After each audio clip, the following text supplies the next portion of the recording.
आज ये अति महत्वपूर्ण जो प्रदेश के युवाओं के भविष्य के साथ हुए खिलवाड़ के ऊपर आज ये सदन के अंदर ध्यानाकर्षण प्रस्ताव पर जो चर्चा हो रही है, मैं देख रहा था और सुन रहा था। मेरे से पूर्व दिग्गज विपक्ष पार्टी कांग्रेस के द्वारा और अभय सिंह जी के द्वारा और सरकार के द्वारा इसमें अपने अपने पक्ष रखे गए, अनेकों शेरो शायरी भी हुई।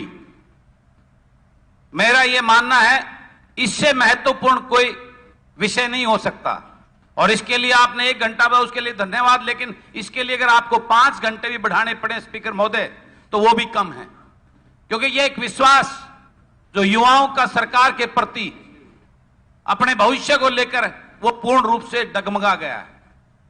और जिस प्रकार की चर्चा आज सरकार के द्वारा और पूर्व में रही कांग्रेस की सरकार के द्वारा और पूर्व मुख्यमंत्री के द्वारा और उससे पूर्व के जो सरकार के मेन लोगों के द्वारा जो चर्चा हुई है, मैं अभी देख रहा था अनेकों बातों के ऊपर पिछली कांग्रेस सरकार का, कांग्रेस के राज में 2013 में ये हुआ, उसमें ये हुआ। मैं आपसे कहना चाहता हूं, क्या आप भी कांग्रेस के पद्दिनों पर चलने का काम कर रहे हैं क्या? कांग्रेस की उस कार्यशैली की वजह से ही कांग्रेस को पूर्ण बहुमत से 15 सीटें देकर आपको पूर्ण बहुमत दिया था इस हरियाणा प्रदेश की सरकार ने, भाजपा के जनता ने, और मनोहर लाल जी इस प्रदेश के मुख्यमंत्री बन के आए थे। आज 7 साल गुजर जाने के बावजूद भी पिछली सरकार की कार्यशैली पर क्वेश्चन मार्क करना ये ठीक नहीं मानता मैं। ये आप अपने उत्तरदायित्व जो आपका दायित्व बनता है उससे भाग रहे हैं। अगर पिछली सरकार की खामियां आज 7 साल हो जाने के बावजूद भी आज उन खामियों का आप सुधार नहीं पाए हैं, उसको आगे इंप्लीमेंट नहीं कर पाए हैं, तो ये कमी आज की है, आज की सरकार की है। क्योंकि पिछली सरकार में दोस्त थे, तभी तो आपको चुन के भेजा था प्रदेश के लोगों ने, और आज 7 साल दोबारा आपको बैठा दिया उस कुर्सी पर, तो आप वही बात करोगे तो ये ठीक नहीं है। अब मैं कहना चाहूंगा, पिछले 2.5 घंटे के लगभग इसके ऊपर चर्चा हो रही है, लेकिन मेरा यह मानना जो मेन इश्यू, जो मेन पॉइंट इसके ऊपर होने चाहिए, उसके ऊपर लंबा चौड़ा डिस्कस नहीं हुआ। जिस प्रकार से एचपीएससी के अंदर, ऑफिस के अंदर करोड़ों रुपए मिलना, और मैं आपके संज्ञान में सदन में अभी तक ये किसी ने बात नहीं बोली, मेरे अपने किसी रिसोर्सेज से मुझे पता लगा कि विजिलेंस की टीम का, मैं मित्तल साहब का आभार व्यक्त करता हूं, उन्होंने बड़ी सतर्कता के साथ में इस अभियान को अंजाम दिया। उनकी टीम ने नीचे विजिलेंस की टीम ने आकर जब अनिल नागर को फोन किया, तो उसमें उनकी कार्यशैली यह थी कि मशीन पहुंच गई है नीचे पार्किंग में, तो उनका जवाब था कि ऊपर ले आओ। उन्होंने कहा कि मशीन 2 थैलों में है, एक हल्की है एक भारी है। तो उस आदमी की इतनी बड़ी वो थी, वो कह रहा कोई बात नहीं, उस मशीन को 2 लोग लग के उठा के ऊपर ले आओ। कितनी बड़ी हौसले उस आदमी के थे, बगैर ऊपर के आशीर्वाद के ये संभव नहीं है एक एचएएस अधिकारी का एचपीएससी ऑफिस के अंदर इतनी बड़ी बड़ी मशीनें पहुंचाना, और उसको 2-2 आदमी उठा के ले जाते हैं। ये चिंता का विषय है। माननीय मुख्यमंत्री जी को मैं कहना चाहता हूं, इस विषय को इतना लाइटली ना लेकर और इस पर राजनीति छोड़कर एक दूसरे पर दोषारोपण करने की बजाय, जिस प्रकार से उनको अनिल नागर को और उसके साथ मुझ शर्मा को मात्र 4 दिन की पुलिस कस्टडी में रखकर उसको जुडिशियल उसमें भेज दिया गया, ये ठीक नहीं है। उसका रिमांड लेना चाहिए था कम से कम 15 दिन का, ताकि उससे तह तक पहुंचा जा सकता कि उसके पीछे कौन है, उसके आका कौन है। क्योंकि अकेले अनिल नागर तो एक मोहरा मात्र है। इस बात को आज पूरे प्रदेश का युवा मानने को तैयार नहीं है कि खाली अनिल नागर, उस प्रदेश के पूरे युवाओं का आज विश्वास डगमगा गया है। सीएम साहब, उसको बरकरार करना आपको, खाली ये 10 पोस्टों की बात नहीं है, उस पूरे प्रदेश के युवाओं के उस विश्वास को बरकरार करना है सरकार के ऊपर, एचपीएससी के ऊपर, एचएससी के ऊपर। आज जिस प्रकार से घटनाएं हो रही हैं, चाहे एसएससी में पेपर लीक की मामला हो या अभी जिस प्रकार के एसआई के पेपर में आज हमारे वो युवा यहां पे वो कर रहे हैं, आंदोलन कर रहे हैं, उसमें जो गड़बड़ियां हुई हैं, या ये अभी जो पुलिस कांस्टेबल में जिस प्रकार का वो बायोमेट्रिक फेस हो उसको चेक करने में जो 180 बच्चों के साथ में गड़बड़ किया, ये सारी चीजें चिंता का विषय है।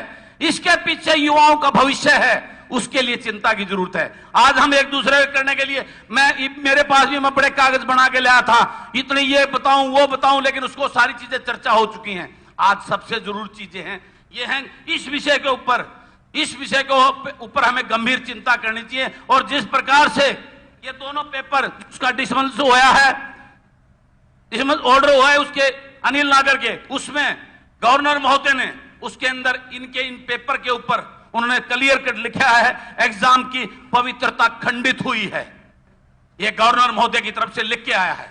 तो पहले तो तुरंत प्रभाव से ये दोनों एग्जाम, ये डेंटल डॉक्टर का भी, HCS का भी, ये रिजेक्ट होना चाहिए और आगे के लिए गंभीरता से इस पर विचार करना चाहिए। और जिस प्रकार से अभी हुड्डा साहब ने बताया कि अभी बत्रा जी ने बताया, इनको उस प्रक्रिया के पता, क्योंकि उसके ये सदस्य रहे, उसमें इन्होंने काफी काम किया है। HPSC का चेयरमैन इससे अछूता नहीं हो सकता, इस बात की चिंता करनी चाहिए।